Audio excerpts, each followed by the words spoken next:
ಪುಸ್ತಕದ ಮೇಲೆ ಕೈ ಇರಿಸಿದೆಯ ಜೀವವೇ, ನಿನ್ನ ಕೈಗಳಿಗೆ ಪ್ರೇಮದ ಹುಡಿ ಅಂಟಿಕೊಳ್ಳಲಿ.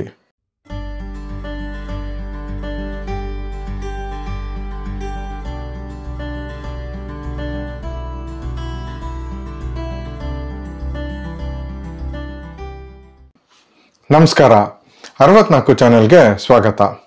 ಎಲ್ಲ ವೀಕ್ಷಕರಿಗೂ ಪ್ರೇಮಿಗಳ ದಿನಾಚರಣೆಯ ಶುಭಾಶಯಗಳು. ಈ ಸಂದರ್ಭದಲ್ಲಿ ನಾವು ಓದಿದ ವಿಭಾಗದಲ್ಲಿ ಇವತ್ತು ನಾವು ಪರಿಚಯ ಮಾಡ್ಕೋತಾ ಇರೋ ಪುಸ್ತಕ ಮಾಂಡೋವಿ. ಲೇಖಕರು ರವಿ ಬೆಳಗೆರೆ, ಪ್ರಕಾಶಕರು ಭಾವನಾ ಪ್ರಕಾಶನ.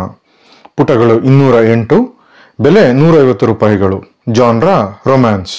ಪುಸ್ತಕದ ಮೇಲೆ ಕೈ ಇರಿಸಿದೆಯ ಜೀವವೇ, ನಿನ್ನ ಕೈಗಳಿಗೆ ಪ್ರೇಮದ ಹುಡಿ ಅಂಟಿಕೊಳ್ಳಲಿ ಅಂತ ರವಿ ಬೆಳಗೆರೆ ಅವರು ಮುನ್ನುಡಿಯಲ್ಲಿ ಬರೀತಾರೆ. ಈ ಪುಸ್ತಕನ ನಾವು ಮುಟ್ಟಿದ್ರೆ ಬರೀ ಕೈಗಳಿಗೆ ಅಷ್ಟೇ ಅಲ್ಲ, ಹೃದಯಕ್ಕೂ ಪ್ರೇಮದ ಹುಡಿ ಅಂಟ್ಕೊಳ್ಳುತ್ತೆ. ಕತೆ ಶುರುವಾಗೋದು ಒಂದು ಆತ್ಮಹತ್ಯೆ ಮೂಲಕ. ಅದು ಮುಪ್ಪಿಗೆ ಎದುರಿ ಆಗುವಂತ ಸಾವು. ನಮ್ಮ ಹೃದಯ ಕಲ್ಕೋದು ಸತ್ತ ಸುಬ್ಬುರಾವಿನ ಪ್ರೇಯಸಿ ತನ್ನ ಪ್ರಿಯಕರನ ಬಗ್ಗೆ ತೋರುವ ಒಲವು. ಅವನು ಸತ್ತ ಮೇಲೂ ತನ್ನ ಜೀವನವನ್ನ ಅವನ ನೆನಪಿನಲ್ಲೇ ಮುಡಿಪಿಟ್ಟು ಅದನ್ನು ಹಾಗೆ ಸವಿಸ್ತೀನಿ ಅನ್ನೋ ದೃಢ ನಿರ್ಧಾರ. ರವಿ ಬೆಳಗೆರೆ ಅವರು ಈ ಪುಸ್ತಕದ ಪ್ರತಿ ಪುಟದಲ್ಲೂ ಪ್ರೀತಿಯ ಹಲವಾರು ಮುಖಗಳನ್ನ ನಮ್ಗೆ ತಿಳಿಸ್ಕೊಡ್ತಾ ಹೋಗ್ತಾರೆ. ಮಾಂಡೋವಿ ಗೋವಾ ರಾಜ್ಯದ ಒಂದು ನದಿಯ ಹೆಸರು. ಹಾಗೆ ಸೋಮಯಾಜುಲ ವೆಂಕಟಾಚಲಪತಿ ಅಲಿಯಾಸ್ ಚಲಂನ ಗರ್ಲ್ ಫ್ರೆಂಡ್ ಕೂಡ. ಚಲಮ್ಮು ತುಂಬಾ ಬಡತನದಲ್ಲಿ ಹುಟ್ಟುತ್ತಾನೆ. ನೋಡೋಕೆ ಅವನೇನು ಅಷ್ಟು ಚೆನ್ನಾಗಿರಲ್ಲ, ಆದ್ರೆ ಕೊಳಲು ನುಡ್ಸೋದ್ರಲ್ಲಿ ಮತ್ತೆ ಲವ್ ಲೆಟರ್ ಬರೆಯೋದ್ರಲ್ಲಿ ಸಖತ್ ಎಕ್ಸ್ಪರ್ಟು. ಅವನು ಪೋಸ್ಟ್ ಆಫೀಸಲ್ಲಿ ಕೆಲ್ಸಕ್ಕೆ ಸೇರ್ತಾನೆ. ಒಂದಿನ ಹಿಂಗೆ ಶಿವರಾಜಪ್ಪ ಅವ್ರ ಮನೆಗೆ ಟೆಲಿಗ್ರಾಮ್ ಕೊಡಕ್ ಹೋದಾಗ ಅವನು ಮಾಂಡೋವಿನ ನೋಡ್ತಾನೆ. ಲವ್ ವಾಸ್ ಫಸ್ಟ್ ಸೈಟ್ ಅಂತಾರಲ್ಲ, ಅದು ಚಲಮ್ಗಾಗತ್ತೆ. ಕಾಡಿ ಬೇಡಿ ಹಂಗೋ ಹಿಂಗೋ ಮಾಂಡೋವಿನ ಒಲಿಸ್ಕೊತಾನೆ.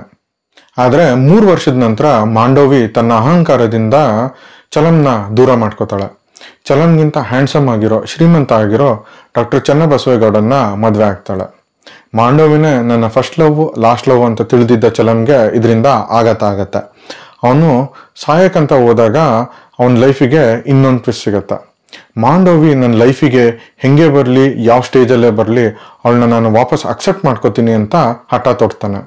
ಅವ್ರ ಚಿಕ್ಕಪ್ಪನ ಟ್ರಾವೆಲ್ ಏಜೆನ್ಸಿಯಲ್ಲಿ ಕ್ಲರ್ಕ್ ಆಗಿ ಜಾಯ್ನ್ ಆಗಿ ಕಡೆಗೆ ಅದರ ಮಾಲೀಕ ಕೂಡ ಆಗ್ತಾನೆ ಚಲಂ. ಅರ್ಧ ಶತಮಾನ ಚಲಂ ಅವಳ ಪ್ರೀತಿಗೋಸ್ಕರ ಕಾಯ್ತಾ ಇರ್ತಾನೆ. ಮತ್ತೆ ಚಲಮ್ಮು ಮಾಂಡೋವಿಗೆ ಪ್ರಪೋಸ್ ಮಾಡಿದಾಗ ಚಲಂನ ವಯಸ್ಸು 76 ವರ್ಷ ಮತ್ತೆ ಮಾಂಡೋವಿ ವಯಸ್ಸು 72 ವರ್ಷ. ಮಾಂಡೋವಿ ಚಲಂ ಪ್ರಪೋಸಲ್ನ ಅಕ್ಸೆಪ್ಟ್ ಮಾಡ್ಕೋತಾಳ ಇಲ್ವಾ?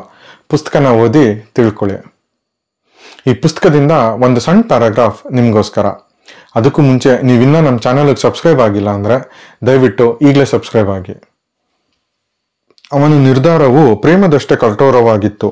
ಮಾಂಡೋವಿಗಾಗಲೇ ಮದುವೆಯಾಗಿದೆ ಎಂಬ ಸತ್ಯಕ್ಕೂ ಅವನ ನಿರ್ಧಾರಕ್ಕೂ ಸಂಬಂಧವಿರಲಿಲ್ಲ. ಅಷ್ಟೇ ಅಲ್ಲ, ಅವಳನ್ನು ಹೊಂದುವ ವಿಷಯದಲ್ಲಿ ತನ್ನದೇ ನಿರ್ಣಾಯಕ ನಿರ್ಧಾರವೆಂಬಂತೆ ಅವನು ಈ ಡಾಕ್ಟರ್ ಚನ್ನಬಸವೇಗೌಡ ಸಾಯಬೇಕು ಮತ್ತು ಸಾಯುತ್ತಾನೆ ಎಂದು ನಿರ್ಧರಿಸಿದ್ದ.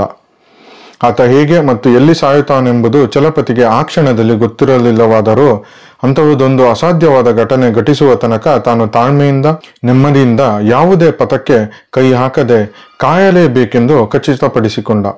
1 ಅಲ್ಲ, 10 ಅಲ್ಲ, 100 ಅಲ್ಲ, ಈ ಅನಂತವಾದ ಕಾಲದ ಕಟ್ಟ ಕಡೆಯ ನಿಮಿಷಗಳ ತನಕ ತಾನು ಮಾಂಡೋವಿಗಾಗಿ ಮತ್ತು ಚನ್ನಬಸವಗೌಡನ ಸಾವಿಗಾಗಿ ಕಾಯುತ್ತಾನೆಂಬುದನ್ನು ಆತ ಮನಸ್ಸಿಗೆ ತಿಳಿಯ ಹೇಳಿದ ಮತ್ತು ಅದರ ಆರಂಭವನ್ನು ಪ್ರಾರಂಭಿಸಿದ.